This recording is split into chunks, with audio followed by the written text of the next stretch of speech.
지금 3주 연속으로 사도행전을 말씀드리고 있습니다. 19장 8절로 10절 말씀, 우리 세 구절을 다 같이 한 목소리로 읽도록 하겠습니다. 시작. 바울이 회당에 들어가 석 달 동안을 담대히 하나님 나라에 대하여 강론하며 권면하되 어떤 사람들은 마음이 굳어 순종치 않고 무리 앞에서 이 도를 비방하거늘 바울이 그들을 떠나 제자들을 따로 세우고 두란노 서원에서 날마다 강론하여 이같이 2해 동안을 하매 아시아에 사는 자는 유대인이나 헬라인이나 다 주의 말씀을 듣더라. 아멘. 오늘 저는 피에 대하여 깨끗하니 라는 제목으로 말씀을 드리고자 합니다. 오늘 본문에 보니까 사도 바울이 와서 복음을 전하는 곳이 어디라고 되어 있습니까? 에베소에 와서 말씀을 전했다 했습니다. 이 에베소, 에페수스라고 그렇게 발음을 하는데, 여러분들 지금 오늘날의 터키 땅이 나옵니다. 이 터키 땅을 옛날에는 에이시아 마이너, 소아시아라고 그렇게 불렀습니다. 이 터키 땅에서 특별히 저 서쪽 바닷가를 바라보는 저 서쪽 지역의 넓은 땅을 아시아라고 이야기합니다. 우리나라가 속한 아시아 대륙을 가리키는 것이 아니라 터키 땅 저 서쪽의 넓은 지역을 아시아라고 이야기합니다. 그 아시아에는 에베소를 비롯해서 우리 요한계시록에 나오는 7교회, 빌라델비아, 소머나, 버가모, 두아디라, 라오디게아, 볼가, 이런 교회들, 이런 지역들이 함께 다 포함된 지역을 아시아라고 그럽니다. 그 아시아의 가장 큰 도시가 에베소입니다. 에베소에는 지금은 그것이 사라졌습니다만 고대 기록에 보면 이 에베소는 뭐로 유명했느냐? 바로 세계 8대 불가사의 중에 하나인 아데미 신전이 있는 것으로 유명했습니다. 여러분들 지금 여신 아데미가 나오는데 헬라어로는 아르테미스, 그리고 이것을 로마 사람들은 다이아나라고 불렀습니다. 여러분들 다이아나 환태자비 그런 이름들이 있지 않습니까? 이 여신 아데미는 풍요와 번영의 여신입니다. 지금 이 아데미 여신상이 나오는데 발굴된 걸 보니까 이 가슴이 수십 개가 달려 있습니다. 그만큼 이 다산과 풍요를 그렇게 상징하고 있습니다. 저것을 아주 지극정성으로 섬겼습니다. 저것 때문에 사도행전 19장에 보면 아주 큰 소동이 일어나는 것을 우리가 보게 되지요. 그리고 지금도 터키 땅 이 에베소에 가면 그 옛날 찬란했던 로마 시대의 그 유적들이 그대로 남아 있는 것을 보신 분들 계시고 가보시면 볼 수 있다고 합니다. 특별히 사도행전 19장 이제 후반 부분에도 나오는데 한번 에베소의 원형 극장을 보여주십시오. 저렇게 저 아래쪽에 무대가 되어 있고 그리고 돌로 저렇게 관람석이 되어 있습니다. 한꺼번에 수천 명이 동시에 입장해서 연극을 구경하거나 강연을 듣는데, 그 당시에는 여러분들 마이크 시설이 없었지 않습니까? 스피커 음향 시설이 없지 않습니까? 그런데 저 아래쪽에서 소리를 바라면 저 꼭대기에 있는 사람들까지 다 들을 수 있도록 참 고대 사람들이 지혜롭지요. 그렇게 특이한 그런 공명시설을 해두었다고 합니다. 저런 것들을 다 구경할 수 있는 곳이 에베소입니다. 사도 바울이 3번에 걸쳐서 선교여행을 하는데 제3차 선교여행 때 에베소에 들립니다. 에베소에 들려서 석 달간, 8절에 보니까 석 달간 회당에 들어가서 하나님 나라에 대해서 담대히 강론하면서 권면하면서 도전을 하는데 어떤 일이 벌어졌느냐? 9절 한번 보시기 바랍니다. 어떤 사람들은 마음이 굳어 순종치 않고 무리 앞에서 이 도를 the way, 대문자로 바로 the gospel, the message of the kingdom of God, 바로 예수의 복음, 하나님 나라의 말씀을 그들이 비방하고 회방하고 방해를 넣었습니다. 여러분들 다시 한번 구절을 볼까요? 왜 일부 사람들이 바울이 전한 하나님의 말씀을 거부하고 비방했을까? 왜 그렇습니까? 마음이 굳어라고 이야기하고 있습니다. 마음이 굳었다. 영어로는 지금 became obstinate, 아주 고집스럽게 되었다 하는데 원래 번역은 굳어가 맞습니다. 여러분들 이 마음이 굳다는 이 말을요, 헬라어 원어로 보면 이런 의미가 됩니다. dried out. 여러분 이 out이란 말은 completely, 완전이란 뜻입니다. 완전히 바짝 말라버린 것. 바짝 마르다 보니까 나중에 hardened, 돌처럼 딱딱하게 굳어져 버린 것. 이것이 마음이 굳어졌다는 말의 원어적인 의미입니다. 여러분들 진흙동이 이 물기가 먹어갖고 아주 부드럽습니다. 흙이. 그래서 이 흙덩이를 가지고, 진흙덩이를 가지고 바로 도자기를 만드는 도공이 자기가 원하는 대로 그릇을 만들지요. 한참 만들다가 순식간에 이것이 삐뚤어지거나 아니면 자기가 마음먹은 대로 되지 않으면 어떡합니까? 진흙덩이를 다시 이렇게 뭉쳐서 본인이 원하는 대로 다시 빚습니다. 얼마든지 빚을 수가 있습니다. 그런데 이 진흙덩이를 가만히 그냥 두면 바람이 불고 햇빛이 내리쬐면서 물기가 다 날아가 버리니까 어떻게 됩니까? 이것이 바짝 말라가면서 시간이 조금 더 가면 돌덩이처럼 딱딱하게 바뀌는 것입니다. 그렇게 되면 어떤 그릇도 만들 수가 없는 것이죠. 왜 어떤 사람들이 바울이 전한 하나님의 말씀을 비방했을까? 그들의 마음이 영혼이 바짝 말라버리고 돌처럼 딱딱하게 굳어졌기 때문이라고 말씀하고 있습니다. 사랑하는 성도 여러분,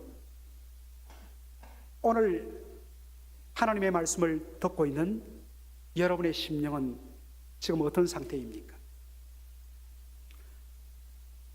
갓난장이가 엄마의 젖을 사모하면서, 그것을 craving, 사모하면서 정말 젖을 빠는 그런 어린아이의 심정으로 말씀을 받습니까? 아니면 말씀을 듣는데 이상하게 냉랭해지고 이상하게 그냥 무덤덤해지고 말씀에 대해서 전혀 반응이 없고 심지어는 이 말씀에 대해서 거부 반응이 혹시 일어나고 있지는 않습니까?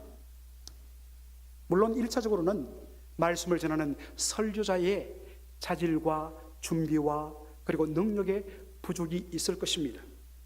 그런데 여러분, 만일에 설교자에 대한 설교에 불만이 있다면 그 불만은 역설적으로 무슨 표시입니까? 그만큼 은혜에 대한 사모의 심령이 가득하다는 반증입니다. 그런 불만을 가진 사람들은 갈급하니까 어떡합니까? 스스로 말씀을 더 봅니다.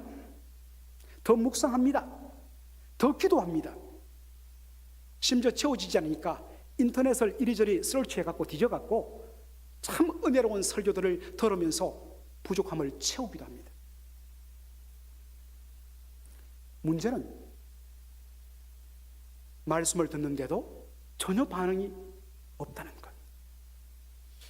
그 옛날 내가 참 예수를 믿고 참 은혜 생활할 때는 그저 그냥 말씀 읽기만 해도 눈물이 흐르고 십자가의 복음 듣기만 해도 감격이 솟아나고 그렇게도 눈물이 많았는데, 그렇게도 마음이 뜨거웠는데 요즘 말씀을 읽어도 냉랭하고, 아니 아예 말씀을 언제 열어봤는지 모를 정도로 먼지가 쌓여있고, 그 정도가 아니라 심지어는 말씀을 듣는데 자기도 모르게 자꾸만 밀어내고 거부하는 그러한 반응이 혹시 없는지. 그렇다면 여러분, 이것은 지금 여러분의 마음이 점점 메말라가고 그리고 여러분의 영혼이 마지막으로는 돌처럼 굳어져 가고 있다는 지금 빨간 신호가 켜진 겁니다.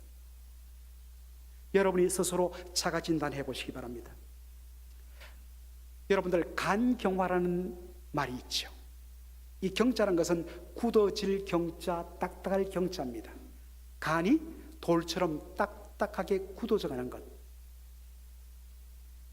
그 결과 뭐로 최종적으로 진행됩니까?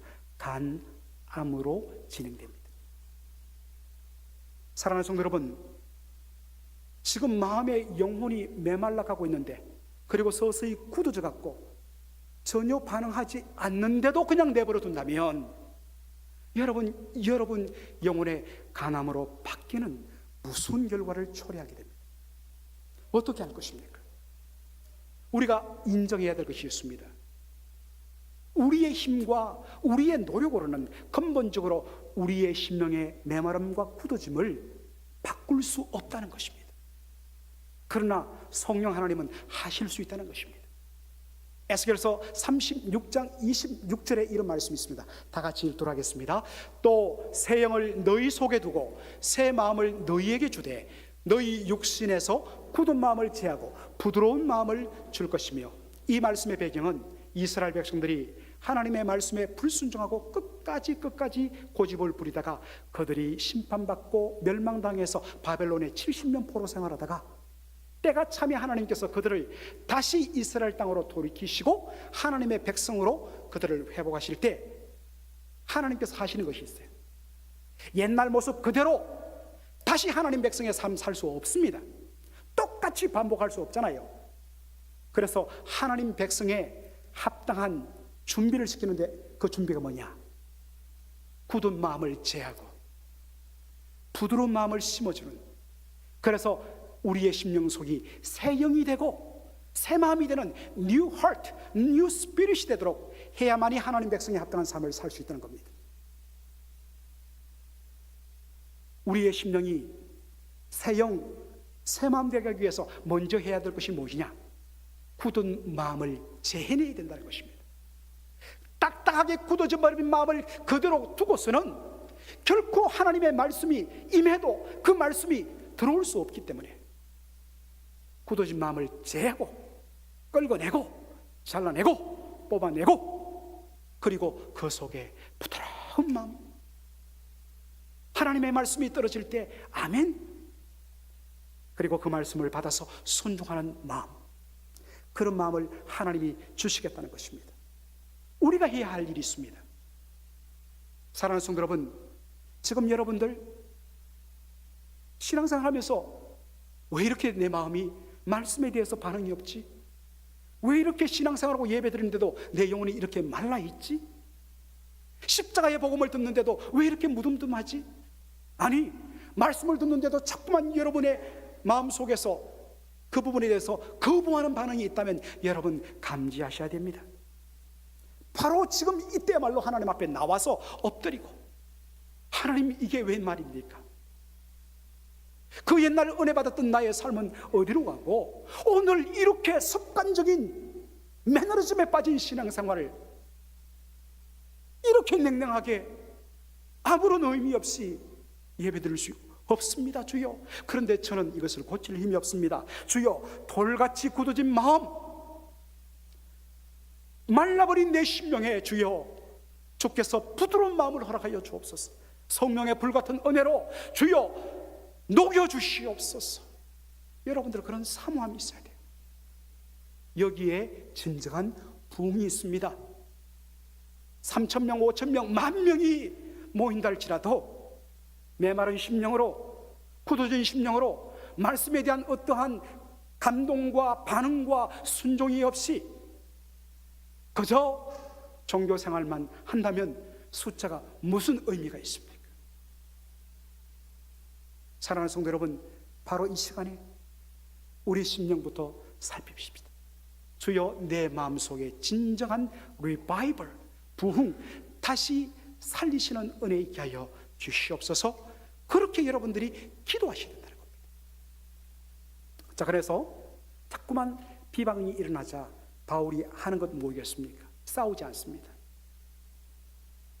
19장 9절에 보니까 바울이 비방하는 그들을 떠나서 제자들을 따로 세우고 두란노 소원에서 날마다 강론했다 했습니다. 여러분, 여기에 두란노 소원이란 말이 나오는데, 자, 영어 표현 한번 볼까요? 이렇게 되어 있습니다. The Lecture Hall of Tyrannus.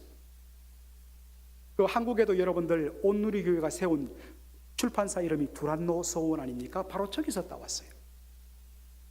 정확하게는 바로 티라누스라는 사람이 개인적으로 소유하고 있는 바로 강의 전용 강당을 의미합니다. 개인의 건물이에요. 바로 이 두란노 소원을 빌려서 사도 바울이 제자들에게 날마다 말씀을 가르쳤다는 거예요. 제가 이 말씀을 준비하다가 이 학자들이 연구한 것을 보고 참 제가 깊이 감동을 받았습니다. 학자들의 설명에 의하면 유대인들은, 헬라인들은 굉장히 철학을 숭상하지 않습니까? 철학을 선호합니다. 그래서 이 사람들은, 어느 정도 여유 있는 사람들은 일하지 않고 오전 시간에는 이런 강의홀에 모여갖고 철학 강좌 듣고 철학 공부하고 토론하고 그렇게 시간을 보냈다고 합니다. 그러다가 오전 11시가 딱 되면 종이 땡 치면 무조건 강의를 올스톱하고 11시부터 1시까지 이 사람들이 시에스타 아시죠? 오수, 낮 오자, 잠잘 수자. 이 동남아시아라든지 저 중동 지역에 가면 날씨가 더운 낮 시간에 낮잠을 자는, 그래서 모든 관공서, 모든 일터가 올스톱 되는 이 오수 타임이 있는데, 바로 이 고대 시대, 헬라 시대에는 오전 11시부터 1시까지 오수 시간, 모든 것들이 올스톱 되었습니다. 사람들이 낮잠을 자요. 바로 그 비어있는, 어디 돈이 있습니까? 그 건물을 빌릴 돈이 있습니까?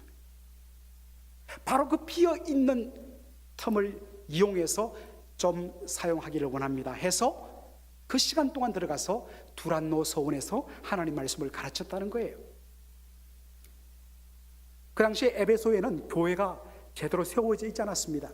이제 막 예수 믿은 제자들이 몇십 명 정도밖에 없었습니다. 그러니까 이 목회자에 대한 사례비를 제대로 줄 수가 없잖아요.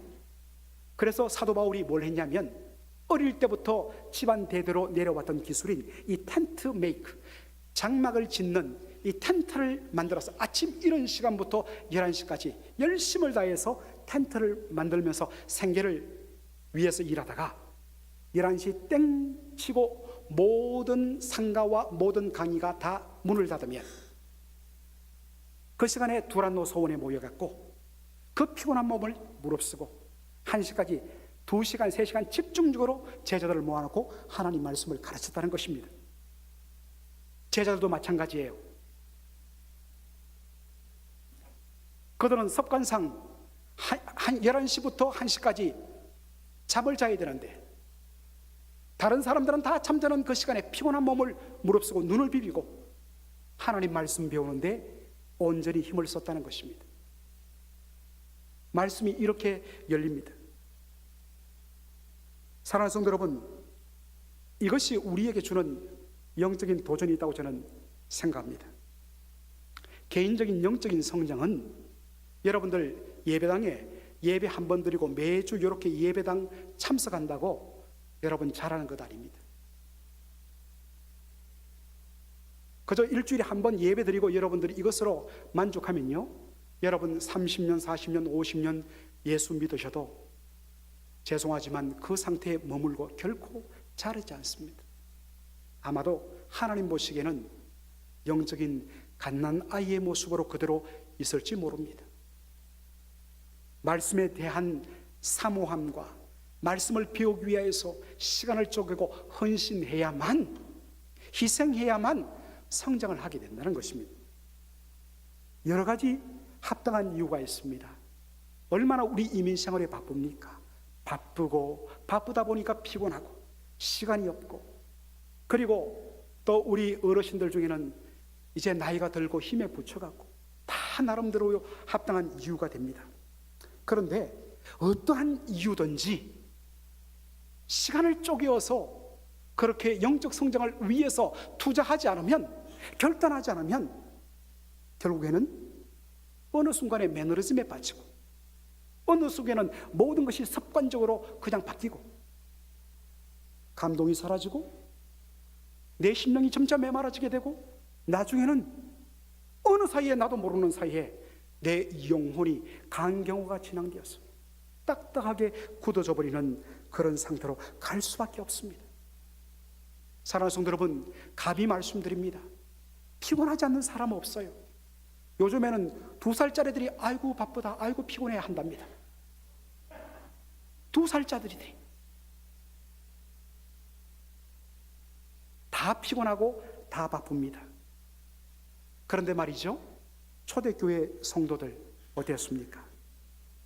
그들의 휴식 시간을 포기하고 남들은 다 잠자는 그 시간에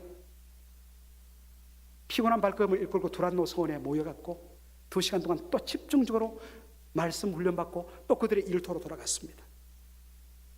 저는 우리 사랑하는 성도들, 특별히 우리 이민자들이 잘 누리질 못해요. 물질적인 여유가 있더라도 어디 잘 가지를 못하시더라고요. 저는 우리 성도님들 여행 많이 다니시기를 원합니다.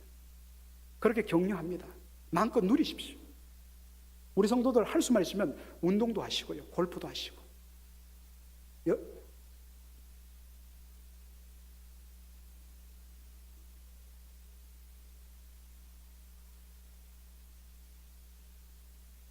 네.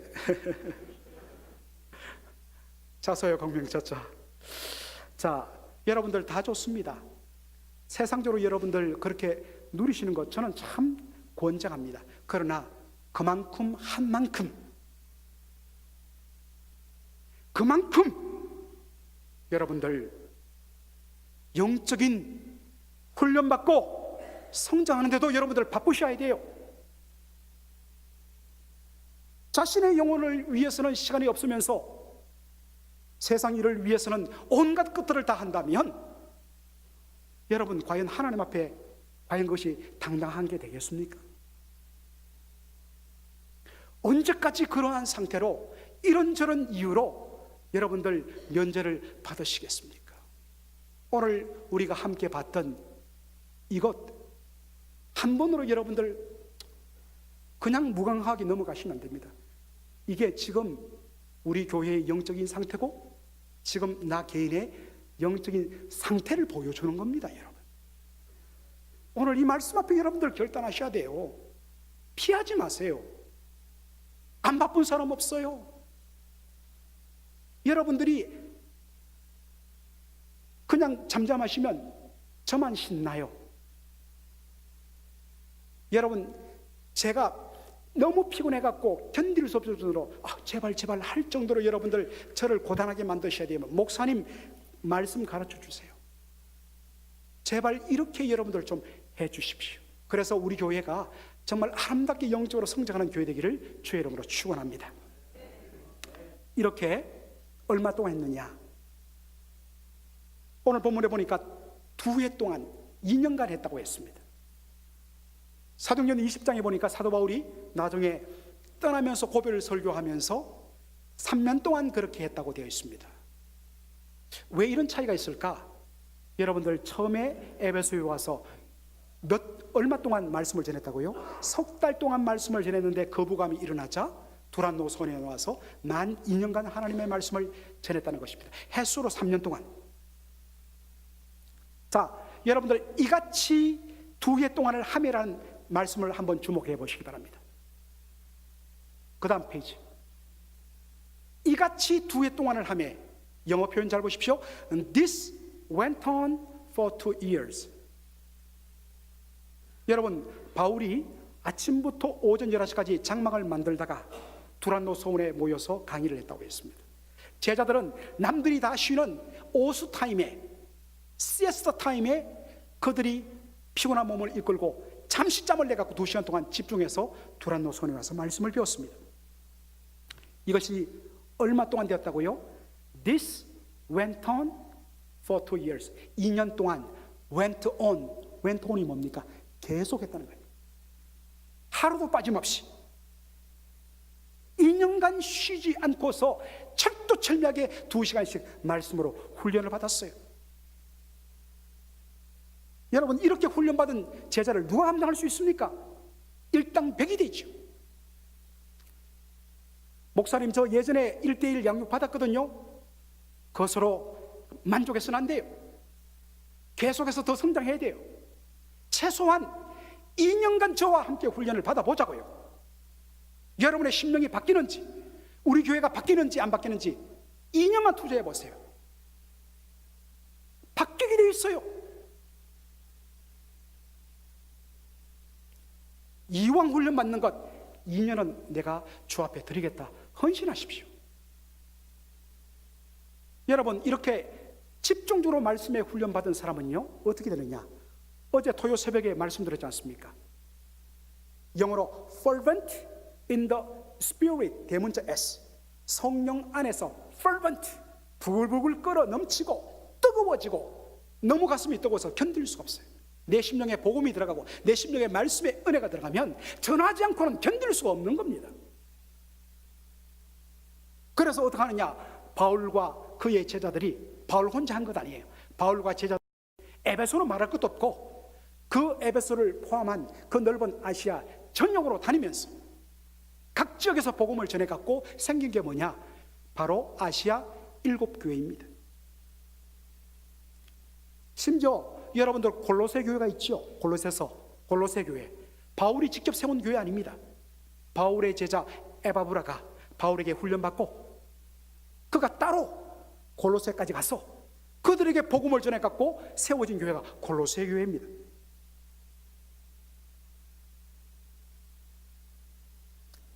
바울이 이 모든 사역을 마치고 이제 예루살렘으로 돌아가는 길에 에베소 장로들과 만나 작별하며 고별 설교를 하는 것이 20장이 나옵니다. 자, 20장 26절로 27절 우리 한 목소리로 읽겠습니다. 시작. 그러므로 오늘 너희에게 증가하노니 모든 사람의 피에 대하여 내가 깨끗하니 이는 내가 꺼리지 않고 하나님의 뜻을 다 너희에게 전하였음이라. 바울이 지난 3년간의 에베소 사역을, 햇수로 3년 에베소 사역을 회고하면서 지난 3년간 밤낮으로 눈물로 너희들을 말씀으로 훈계했다고 이야기합니다. 그 결과 어떤 일이 있었느냐?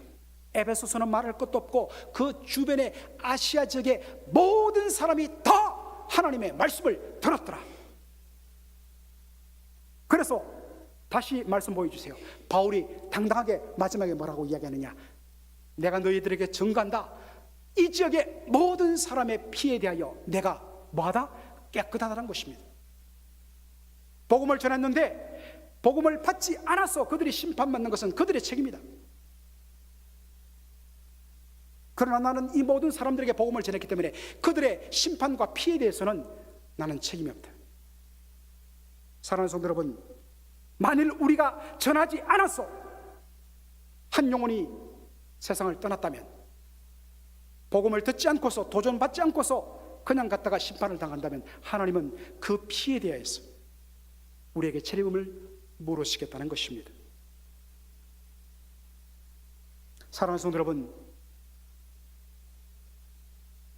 지난 1월 셋째 주일날 우리들이 2018년 새생명축제 BIP 태신자 작정을 했습니다. 4월 둘째 주일날 부활절 다음날 성도들 다 이 사람들 데려오라는 것이 아니었습니다.